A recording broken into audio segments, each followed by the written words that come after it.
Hey, what's going on, guys? My name is Dr. Boyce Watkins. Welcome to drboycetv.com.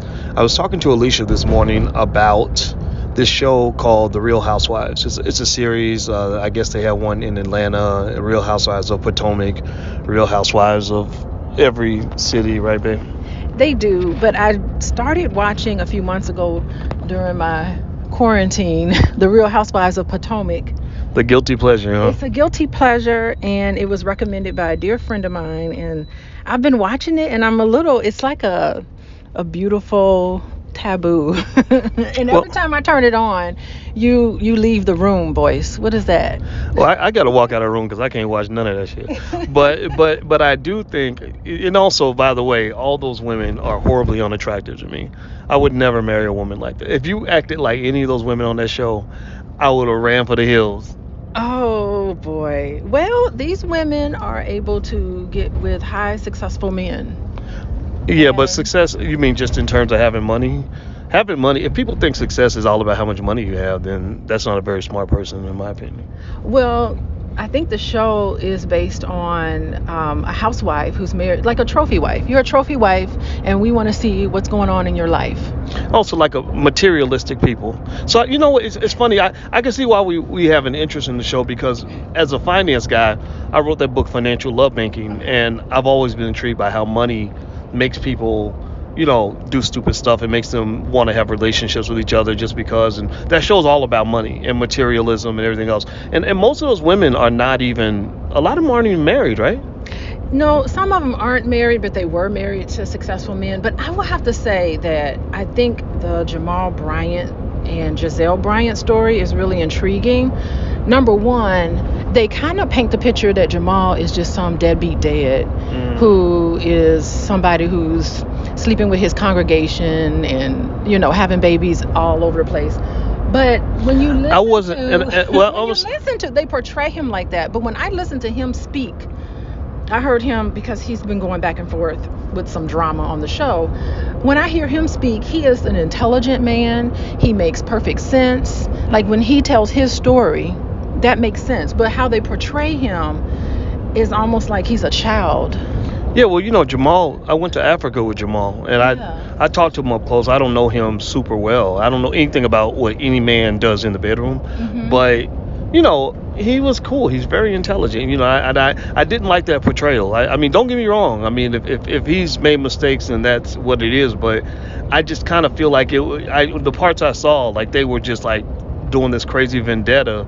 And I don't believe in anybody assaulting a black man without him being able to defend himself. So I'm glad he spoke up on this. Yeah, once he spoke up, I was like, oh, this makes perfect sense. Like Jamal is being painted as a stereotype. And I didn't like that part. But what was interesting was the whole thing with, okay, so the storyline goes, so there's a fight between Candace and Monique. And a lot of people are on Candace's side, and Monique got all frustrated and she left. So I was telling you, Boyce, about the fact that Andy Cohen, the show host. Oh, the guy who owns it, who owns all the people on the. He's the executive producer, and I think he owns like the entire Housewives series. So like Bravo has made a lot of money off of like sensationalizing all of the drama between women who have nothing to do but to get together and be real catty. And it's really interesting to watch, by the way. Very entertaining.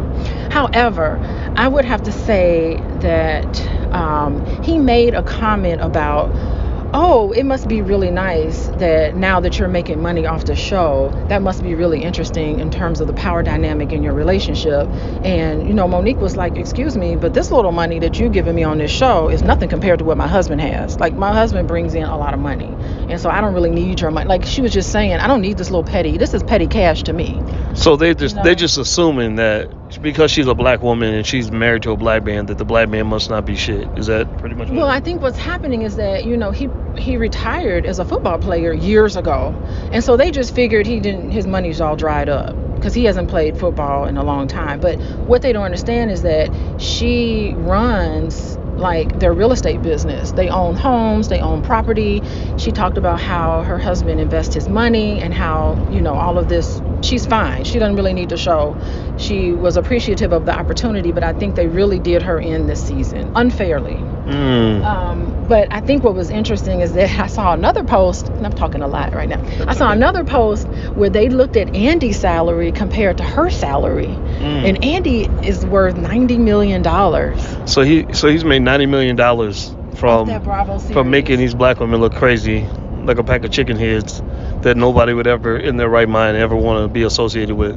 Like an embarrassment to the community. It doesn't paint our people in the best light at all. Yeah, and that's what Jamal Bryant said in his video that I totally agree with. He said it doesn't show the best of us. And I don't know like what he's going to do because his wife, or I don't know what's going on with that relationship, but you know, he's on the show. His children are on the show. So I don't know how that's going to work out, but I will be tuning in, Boyce, to see what's happening.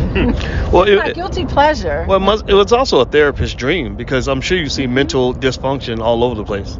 Yeah, I've been noticing quite a bit. I really do think this Candace lady is like addicted to crying. Like there are people who are addicted to emotions. Addicted to emotions. Addicted to being a victim. Like every time something comes up. Oh, really, black people? You grab your tissue. It's just like grow up. It's like, you know, the adult side of you needs to come out. And then maybe if you always portray yourself as a victim, then you can never be the perpetrator. Like I could go around and do a bunch of horrible shit to people, and as long as I can always label myself as a victim in advance, you know how it is. Like in school, if you do some messed up stuff, like the smart kid will be the one who's like, if I tell the teacher first, then you're gonna get in trouble and I won't. Like if I go and act like you did it, then you're gonna get in trouble and I won't. Yeah, it's the ultimate gaslighting technique. It's the oldest trick in the book, boys. Everybody's been doing it. Yeah, exactly. And everybody want to be a victim when it comes to the black man. That terrible black man did this to you. But you know, I don't like that show. I would just say this. I love you so much. But if you ever just had to go on that show, first of all, I would not go on any episodes with you, and I would probably have to leave. You know, I think I'm too boring for that show. They would be like, she's so even-tempered, and she doesn't argue with anyone. She's got no storylines. So wait, you're actually trying to get along with people. Who ever heard of that? Black women actually trying to be friends? Yeah, I would be friends with everyone.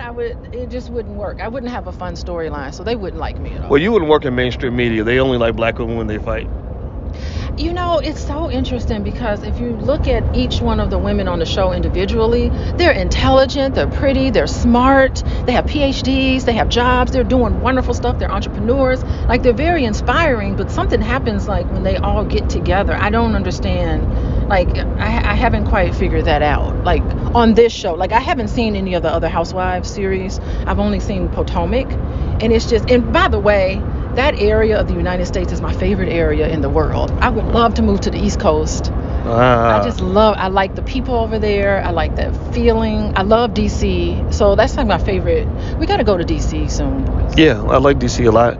Yeah, I think in summary with that show, it's kind of like, it's unfortunate when rich white people throw out a bunch of money like a bone to a dog to black people. You know, and to get us to go in there and act like a fool. It reminds me of like when Michael Vick had the dogs that were put in the cage to kill each other. And even if the dog wasn't a killer before he got in the cage, he had to be a killer to survive in the cage, right? And so in that case, he was trapping the dogs in the cage. But in this case, the money is the trap.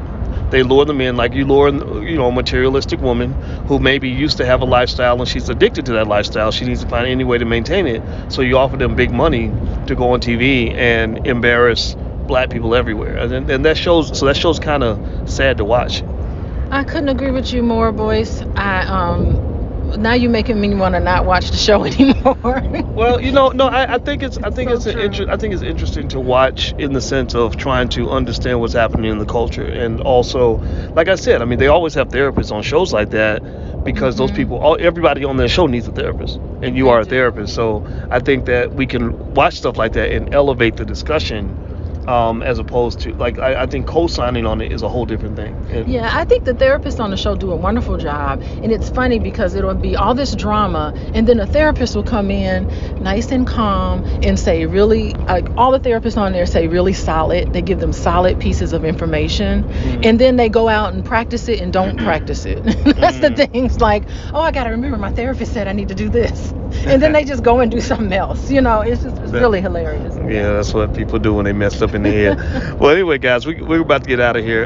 Hit the thumbs up button, hit the share button, hit the subscribe button, leave your comments, let us know what you think about these Real Housewives shows and all this other stuff, and we'll tune in a little bit later. Talk to you later. Peace.